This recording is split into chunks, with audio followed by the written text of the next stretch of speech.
got Senator McKinney waiting in the wings. We're gonna go ahead and bring him on before I go all the way off the rest of the show about this breakdancing competition. But without further ado, ladies and gentlemen, Senator Terrell McKinney in the house. Good morning. Good morning. Good morning, everybody. How y'all doing? Good, brother. Doing How you good. doing? I'm good. All right. How you feeling this morning? I'm good, man. See Just dropped my daughter off at school, and she just started high school, so I'm trying to get that morning drives. Wow. Yeah. Where's she at? She's a Viking. I wish I tried to get her. She wouldn't do it, bro. I you, that's where I want her to be, Yeah. but Wait. We know. We Kids know. got her a choice now. Kids got a choice on where to go. her and her mom outvoted me. So Ah. Oh, my my vote it was a 2-1 vote. damn. Where she end up going? She at West Side. Okay. Huh? Okay. Her Hmm. mom live out that way, so it was. I live by North, she lived by West Side, so that's how it happened. Yeah. Man. Okay. Okay. Well, at least she's getting education. At least she's getting education. Definitely. Excited for her. All the babies going back to school. Let's kind of start there. Like, how are you feeling with how education is looking? Of course, education is a big topic of discussion in the special session in Lincoln. But as the babies are going back to school, what are you thinking about this school year? What are you expecting? More of the same or some improvements? I mean, I'm hopeful for some improvements. North has a new principal, so I'm curious to see how that's going to work out. I see they got a new phone policy going on at North. Yeah. But it's not just at North.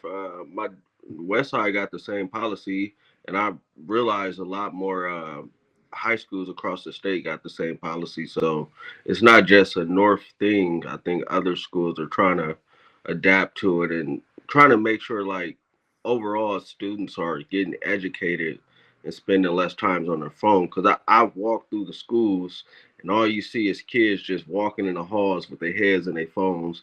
You go in Mm. the classroom, all their heads in the phones. So it is a problem, and it has been a problem. So hopefully, with the policy that say at least during class time, you can't be on your phone. Maybe that Mm. might improve outcomes a little better. We'll see. But I think it can also potentially cause more disciplinary issues as well with some students as they get adjusted to it. So we'll see. Mm. Yeah, yeah, that's definitely something I've been kind of wondering about, and your perspective as a senator and a parent. Yeah, I appreciate that input. If anybody else in the chat has any input about those, especially Marlon. Again, Marlon, we know that Marlon Harrison in the chat. We know you work closely with the youth, work in the schools. How has that been going? So far, how are youth responding to not having a phone, not having a phone? So definitely would love to speak about that from the chat. But other things as far as education, just in general. Um, Again, we've been talking about OPS. Actually, shout out to Sister Kimber Snipes who dropped the information on us about the graduation rates and Mm. suspension rates and things like that. Specifically, OPS. We know that again, you're a product of OPS is within your district. Um, what are your hopes specifically about OPS as they move forward? Have you been talking to anybody on the board? Have you spoken to Superintendent Matt Ray? What are your anticipations? No, I haven't spoken to anybody like too much about OPS. I know I got a meeting set up in September with Matt Ray and I think some other school board members to discuss where I'm at with OPS and where they're at and like how we could probably improve our relationship going forward. Cause I just think people think I'm just always bashing OPS or I'm always like hard on them, which I think I'm supposed to be. I represent the district. I grew up in the district. Mentor and coach kids in the district. I think I have to be because I know what those outcomes are and what they have been, and I know what the results could be, which means jail, this new prison, or death.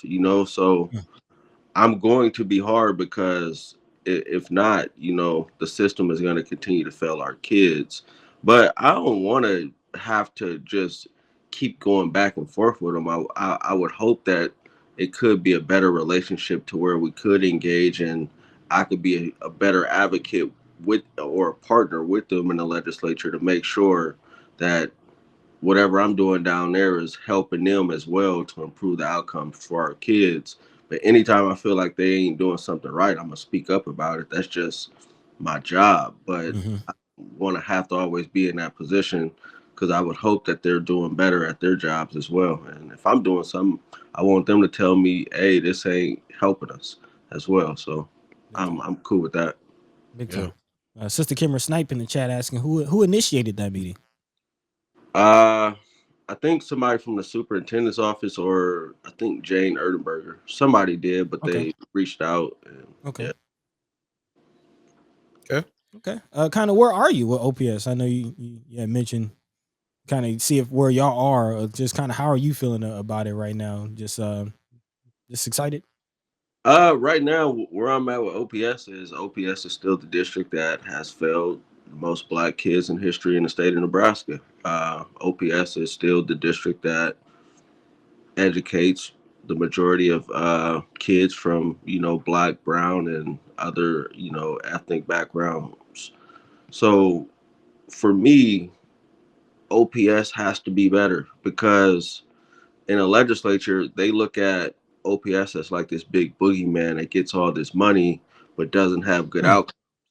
The rest of the state is looking at OPS like, how do y'all get $300+ million every year when our rural schools don't get nothing, but we got better outcomes? And they look at it, but they miss the context of OPS deals with kids in poverty, kids that deal with all type of issues. They only looking at it from that lens. And sometimes I don't think OPS understands everybody doesn't look at it with context. They only look at it from a limited point of view. And that's what I be trying to get them to understand is, although you're right that it's more context in the numbers and what's going on, everybody is not viewing it that way, and you have to understand that, especially when you're dealing with the legislature, because if you're walking in blinded by that, your actions and your strategies are not going to be successful. Man. Yeah, it seems so obvious to me. The rural schools are smaller. There's probably the ratio to teachers to kids is smaller. That affects things. Yeah. So many things affected. Like, how can you compare the two? No, I get it, but what I'm saying is the outside people they blinded by that. Yeah, that's what I'm saying. I'm saying, how can they think it's the same? Yeah. Yeah, Trip. Kimmer in the chat is asking, what would you like to see from school board members regarding policy and the budget? I would like to see school board members be more independent of the administration. I don't understand how the school board could tell senators that they can't talk to us. I don't understand how it's a school board, but it doesn't seem like the school board is independent of the administration. The school board should have its own, in my opinion, if I was on the school board, I would have my own opinion on policy. It wouldn't just be in step with the administration. It would be almost impossible. So that's what's going on. They've been in step with the administration this whole time, like mostly. Not all of them. I'm not gonna say all of them. Yeah. But when you talk to school board members, they'll tell you that they really ain't supposed to talk to you. They don't want them talking to us. Why wouldn't when you say they, you talking about the administration? Yeah. They got hired lobbyists or they got like a designated person, but I would like the school because if I was on the school board, they would probably hate me because I would speak out about policy and wouldn't care about it because the people voted me in, right? Not the administration. They can't take me off the board. So to me, I feel like the board doesn't act as independent as they probably should. And that's something. Some of them, it's not everybody, but it's some. I just feel like the board should be way more independent of the administration. And that's a point I appreciate. That's something that we've learned really with the whole superintendent search, like, really asking the question, so what does exactly the superintendent do, and who really has a power in this? And we are learning that the administration has way more power than we initially thought. Thinking the board was kind of the driving force behind that, but yeah, kind of begs the question, what's really going down over there on Cumming Street? What's No, really happening? yeah. OPS is kind of like the city of Omaha, where the mayor has. It's just like that, pretty much, where Okay. the mayor has most of the power. The superintendent seems like I don't think the school board exercises all its power, but I don't think the city council does either. So it's kind of like the same issue. There you go. Yeah. Uh, Go ahead. I had a question, but did you want to jump into the chat real quick? Or? I did, because I think that well, go ahead with your question, because I think brother Anthony Rogers' right question is going to be a little extensive. So go Okay. ahead. Mhm. Well, my question was in regards to the city board. You kind of mentioned the city council, and we were talking a little bit ago about the whole poverty elimination action plan, and you kind of mentioned how poverty really has an impact on education. The whole issue, and before we can really even dive, or not even before, but even if we do address what's going on in education and the whole situation in OPS is ideal, if students are still dealing with poverty at home, then it's still a struggle. So just kind of, can you speak to the poverty elimination action plan and what that's looking like? So my whole thinking behind the poverty elimination action plan was, honestly, I was sitting at home one day and I was like, what are we doing on poverty? I honestly have never seen a plan put on for poverty put on a piece of paper.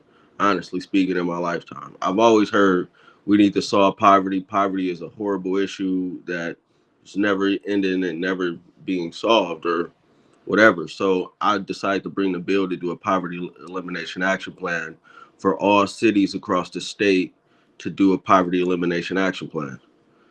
After I brought the bill, most of the western rural community municipalities was like, we don't want to do it because we can't afford it or we can't staff somebody to do it. Hmm. So even though I was like, whatever, if y'all don't want to do it, you know what? I'm not even about to fight y'all on this. Omaha was like, we don't care, we could do it, and Lincoln said the same thing. So I just limited it to Lincoln and Omaha, and it's like, all right, we'll start it in Lincoln and Omaha. It'll have to be done every 5 years, but they review it every 2 years to see what's going on. Hmm. The plan, they have to do a needs assessment. There has to be community engagement, data analysis. They have to look at education and job training, healthcare access, I believe, economic development, transportation infrastructure, social services, equity and inclusion, accountability and evaluation, funding and resources, long-term sustainability, coordination and collaboration, public awareness, and they have to report that to the Urban Affairs Committee, just as they have to do with like the Affordable Housing Action Plan. Hmm. So pretty Interesting. comprehensive, as you said earlier, Paul. Yeah, that's what I was thinking about. I was just like, who? When you say let's make a poverty action plan, like where do you even start with that? So, what was your process for building that out? How did you? How long did it take you? Uh, I was just doing some research and just trying to like going to like, just looking at some things like what would you put into a poverty elimination action plan, and I was like, okay, what are the things that you should have? And I think you should be looking at a needs assessment, you should engage the community, there should be a data analysis, you should look at education and job training, you have to look at housing, you have to look at healthcare access, economic development, transportation and infrastructure is definitely a thing, especially in North Omaha. Social services, equity and inclusion is one, which is interesting. They didn't even bring this up in the legislature. They let me get away with an equity and inclusion bill. But What think you get some pushback on that? funding and resources, long-term sustainability, coordination, like all the, I think you have to look at all those Right. points. I think it's comprehensive. So I mean, and I know a lot of people is like the city is doing it. I don't think the city is taking credit. I passed the bill. I passed the bill and I forced them to do it. So I don't care if they like. I know that whoever. I don't care who gets the credit. Honestly, I just think the plan needs to be done. And my thinking behind it is once they do it, it gives me a better blueprint to bring bills in the legislature because I have a better idea of what our community needs are. You know what I mean? It gives me a better blueprint to move off of. And it's evaluated every 2 years and updated every 5 years. So whoever's coming after me could look at the same thing as well. Yeah. Earlier in the chat, I believe Kimmerer said that it's going to start with an assessment, Human Rights and Relations Department. I'm wondering if she's talking about the same thing. Is that part of your plan that that there's going to be an assessment by Human Rights and Relations Department first? Yeah, well, they have to do a needs assessment. So they probably just tasked the Human Rights and Relations Department to do it. But yeah. Okay. How do you feel about that particular department doing the study? I mean, it's probably the best department in the city to do it since poverty elimination and human rights and relations kind of intersect. So, okay. I'm more so thinking about the back end. Like, what is there in place to hold the city accountable of following through with this plan? Like, we've seen plans put together, we've seen studies come out, but what is there to kind of keep the city accountable? well, the accountability is they have to evaluate it every 2 years and do an update every 5 years. So, in 2 years, you evaluate. Okay, y'all put this plan together. What progress have you made? Then in 5 years, okay, you did this, you did this plan. 5 years later, what progress have you made? So that's the accountability. It's like that 2 year piece and that 5 year piece to see if they actually are trying to attack it, and we'll see it. Okay. And we do know I earlier mentioned that tomorrow there will be a hearing at 2 p.m. for public input on this. Would that be something that's ongoing? Like, will there be opportunity? Is it in the language of the bill for there to be some kind of public input, or is the assessment kind of that? No, well, there has to be community engagement. They have to Okay. involve residents, community organizations, and stakeholders in the process. So, Okay. Great. yeah. Anthony Rogers right in the chat says, I think folk are concerned that it will suffer the same fate as the climate action plan.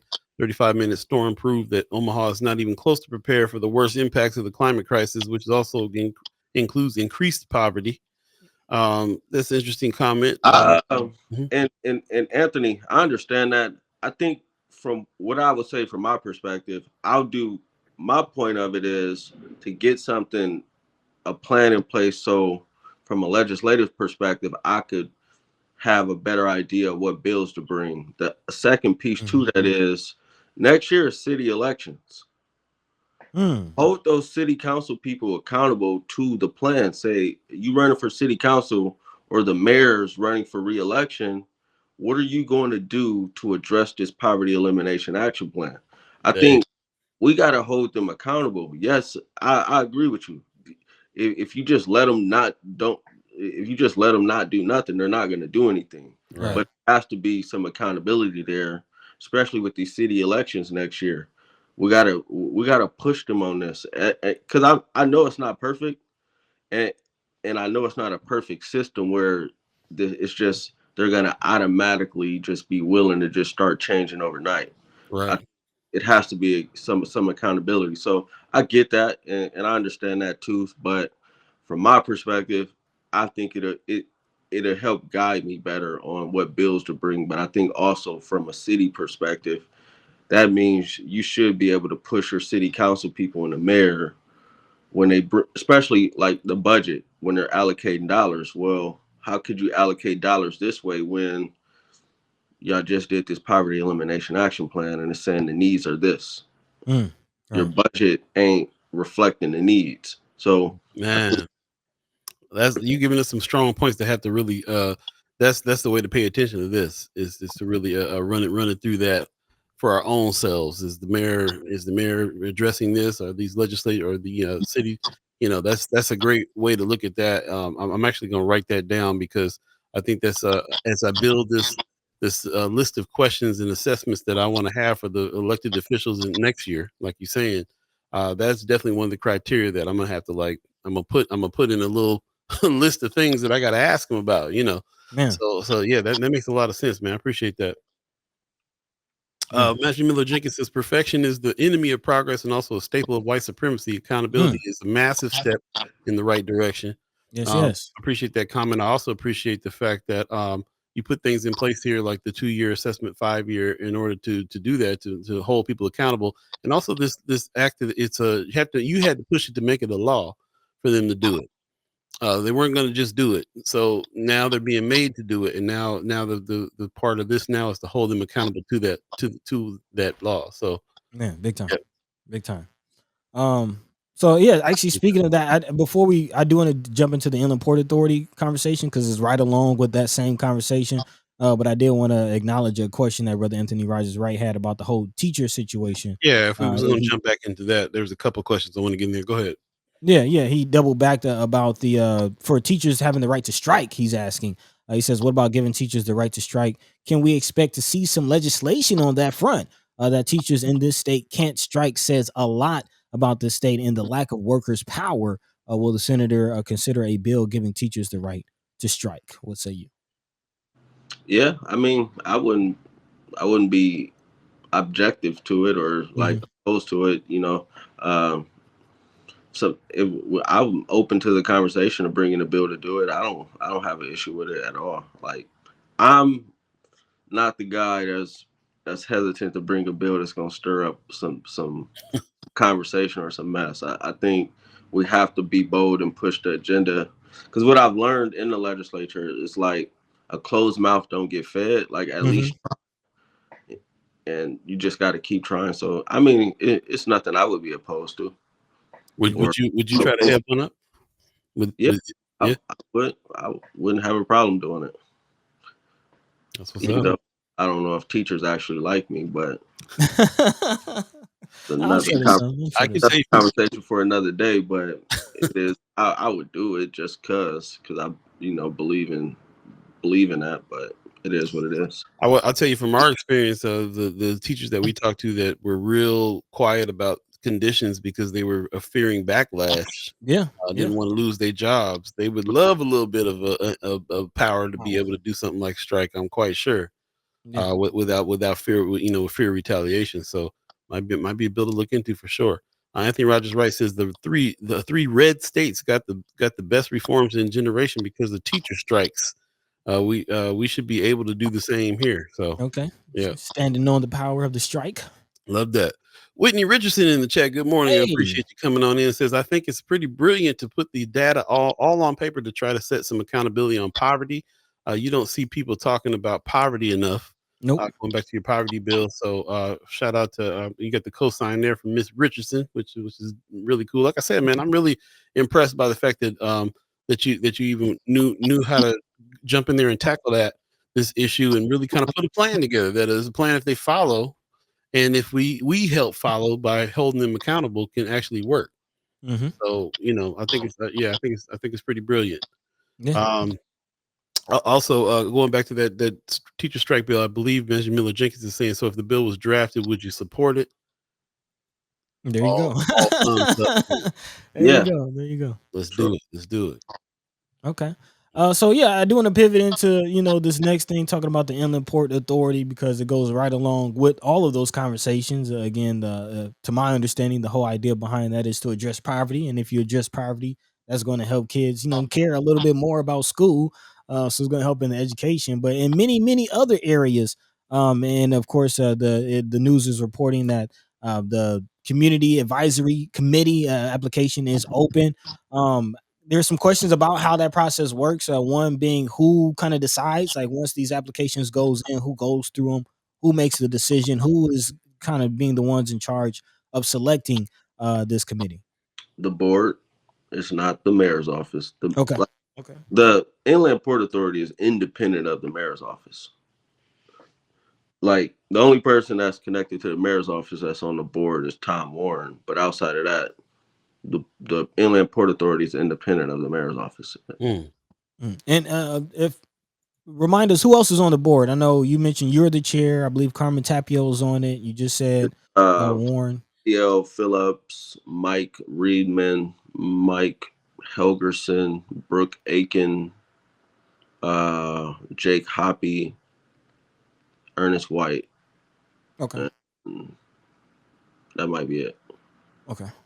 So it's a pretty extensive a lot of board. mics, a lot of Jakes. Yeah, couple mics. Just personally, how are you feeling about the makeup of the board? I mean, so far it's cool. So far everybody's been cool. The first meeting went okay. I was, glad to see the conversation went the way it went the first meeting, and since then everybody's been cool, and so I think so far so good. So we'll see. I think it's been straight. We talked about this a little earlier. What's the power do you think this committee has? So the power that the committee has, and I know people think community advisory boards don't have power. What I would say is, with the city council person on the community advisory board and a person that's going to be a state senator that's not myself on a board, that's power in itself. But also anybody that gets resources has to go to every community advisory board meeting. Like if OEDCDM gets the grant or a letter of support to get the money, they have to go to every community advisory board meeting. If they miss a meeting, that means they're potentially disqualified from getting the money. If you read the bill. Wow. So, I mean, you could say it's limited, but the fact that those people have to go to those meetings, have to engage with those people, to me, that's power. Because if, let's say they get the dollars and mess up, they gotta go to those meetings and listen to those concerns. They gotta keep going. They gotta keep engaging with those people. They can't mess up and just run away from it. They got to show up because they still want to get the money to finish the project, or especially if they being greedy, they want to get the money to be greedy. So they got to engage with those people. So it's not a perfect system. I would never sit here and say that, but the fact that whoever is getting dollars have to engage with the community, I think that's a win for the community. Like they can't run away from the community as much as they want to. Man. So this is kind of the closest thing to having some power. You had to kind of play chess with that one. I see the power lies in the fact that there's lawmakers on this committee. So there's influence that this can happen on a level that's not direct, and then also just the influence that you will have over the people that are getting the contracts and how they have to come talk to you. And so that those are the things I'm looking at, and probably more things that I'm not even seeing that could influence that is the power of the committee, where the direct power of the committee that people that we were talking about earlier isn't there. It's an indirect power, but it seems like it might even be a greater power just because of those factors that you mentioned in there. So yeah. From what it sounds like is actually more of a direct power. I'm just kind of thinking this how this whole process works once this entity is in place, once the community board or the community advisory committee is put together. As far as just moving forward, the funds that come into this thing, is it like how does that work? When funds come into the state, funds come into the city, how does the board, is it just projects that fall within the jurisdiction, or how exactly does that work? The funds go directly to the port. They don't go through the city. Okay. Independent of the city. Right. Then, so the money with the airport park goes to it's under the oversight of the Port Authority. Okay. The money for the innovation district is under the oversight of the Port Authority. So it all goes through the Port Authority. The money from the interest that's coming from the Economic Recovery Act stuff goes through the Port Authority. So they'll have to put out grants as well. So it's all going through the Port Authority. It's not going through the city. Interesting. So there'll be a grant process that it has to go through. It will not be the same as that horrible. Okay. I'm not mentioning the grant process. But there will be bring that up. But there will be a grant process. Is that correct? Well, the Port Authority is in charge of developing the area, so there'll have to be a process to utilize the dollars. Mhm. What it'll look like exactly right now, I can't say definitively, but there will Okay. be a process for different developmental projects in the area. So Okay. yeah, And that's for the board to put together right now. That's not necessarily addressed in the legislation. yeah. Good information. Appreciate that. Appreciate that very much. I'm actually kind of excited about that, hearing this now. Yeah. 8:38 right now. If you believe in the concept of time, if you're just joining us, we're here with Senator Terrell McKinney, who's graciously giving us some time in his morning to come and update us on some things. Remember, he is running for Legislative District 11. 11, right? I'll be getting my numbers mixed up, bro. Yeah, 11. My bad. I'm getting my numbers mixed up. But yeah, you definitely got to get down with him, and remember, it's voting season is coming up. He's reminding us to vote November 5th coming up, so you can't just assume that he's getting in there. You got to actually go down and take some action here. I mean, he's a show-in, of course, but you know, we definitely got to go do the action, make it happen. Yeah. Re-elect Terrell McKinney, Legislative District 11. How's the campaign going? I mean, everything's been cool. It's kind of been different, just a different pivot now that Senator Chambers got out the race and back in special session. So it all happened at like the same time. So it's been a little weird, you know. I still plan to do things because I still think, you know, getting voter turnout in North Omaha is just super important, not only for myself, not only for the presidential race either, it's for those other races. We still got school board races. We still got other legislative races. We still got other important races going on that people should be getting out to vote. And when I tell people, I'm not the person that's going to say, just go vote to vote. I'm not the person that's going to tell you to just go vote or die. I'm not that dude. I'm not the dude that's going to tell you to go vote because your ancestors died for it. I'm not him. What I try to tell people is just to talk about the why you should be voting. Like when I tell people why to vote, I say, like, especially my guys, I'm like, man, this is why I tell you should vote or be registered to vote. If enough of us are registered to vote, potentially, if y'all in the streets, you'll have a jury of your peers, bro. Stuff like that. When you register to vote, or we are voting, we don't have Don Klein as the county attorney. Ooh. We don't got these. You hit them close to home with it. Like, this is why we should be voting. It's stuff like that, bro. Like, I'm not the dude that's gonna scapegoat people or anything like that. But the stuff that's important to people is what we got to talk about. Why you should be voting is, especially city council races next year. You should be voting for city council because you need people in city council that are gonna vote for a budget that prioritizes the people over the police. Yep. Like, we need to talk about those type of things and why people should be voting. We shouldn't be trying to scapegoat people into voting because of the civil rights movement and those type of things. Yes, those things happen, are important, but that also ignores the years of like mistrust and a total disconnection that our community has with the whole process, from years of people lying, our community saying, vote for us, we're gonna change everything, it's gonna look great, we're gonna make sure the hood is taken care of, and then 4 years later the hood is still looking the same. Pretty much. Man, you resonate. We got to talk about the why people should be voting. Like, why you should vote is to get camera on the school board, because you need more school board members that care about the community and the kids to hold the district accountable. That's why you should be voting. Like, that's what we got to talk about. We need Clarice on the Regional Transit Authority because we need people from the community that care about transit and that are going to think about the things that those developers ain't going to think about. Man. Genius, man. You resonate with us in a big way. Like I'm not even into politics, so the reason why I even talk about it here is because of me understanding like how closely related things that have to do with my personal life and my family's life are being decided for me, and Man, that's the major reason I'm even doing what I'm doing here. So that resonates completely, man. It's one thing to draw on people's feeling of responsibility our ancestors did and so on and so forth. That's one way, but this is a much more poignant way in order for us to engage and understand why we need to engage.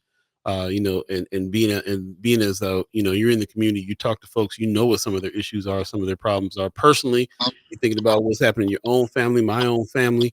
mm-hmm. We're thinking, man, what could change that? Well, this thing is getting ready to happen. If we voted this person in, they can change it, or they would change it, and create that list of those Man, questions, that you're gonna ask them, or how you gonna swing on this issue, on that issue, because it's really all about the issues.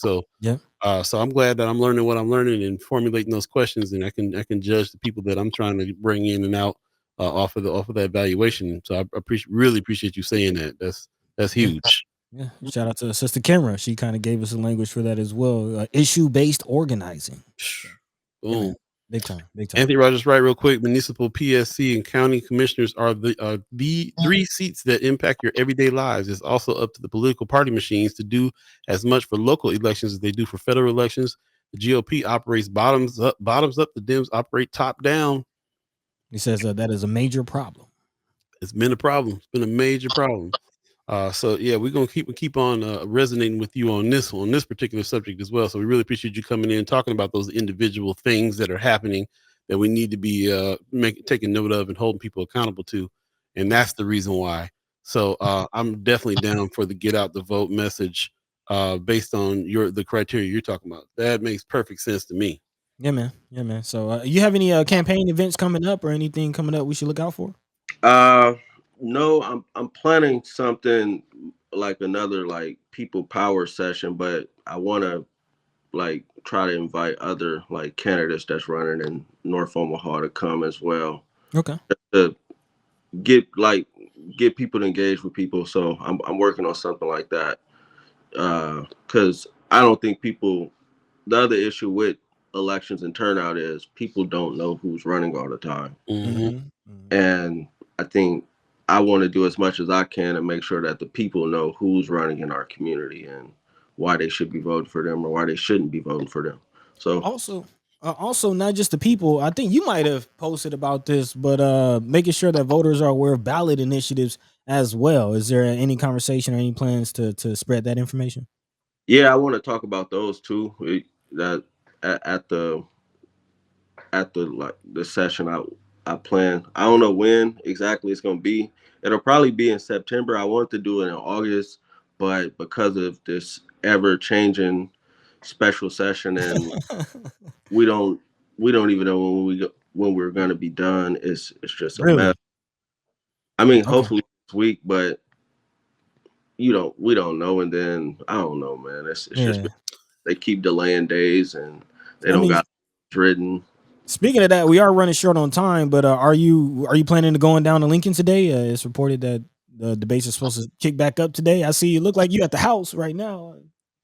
Well, we're not supposed to check in until 1 o'clock, but from everything I heard, there is no bill. Mm. So we're not debating anything. There is nothing to debate. We're just checking in and coming back to Omaha. Okay. Mm. Well, let us know if you need any DJing for your events coming up. I'm gonna come out of retirement and dust off my Tupac records. And I'm ready for you. So let us know. And just anytime that we can support any of the events and stuff that you do, really appreciate that very much. Big time. But yeah, man, we're all the way behind you on all of it. Yeah. Kimra says one thing for sure. She says I'm learning a lot today, and thank you for clarifying a lot of information. So That's what we're here to do. So my we're bringing. sentiments exactly, bro. Yeah. Appreciate you, man. Yep. Thank you. We'll talk to you Thank soon. you. Have a good one. Thanks for coming through. Peace. Peace.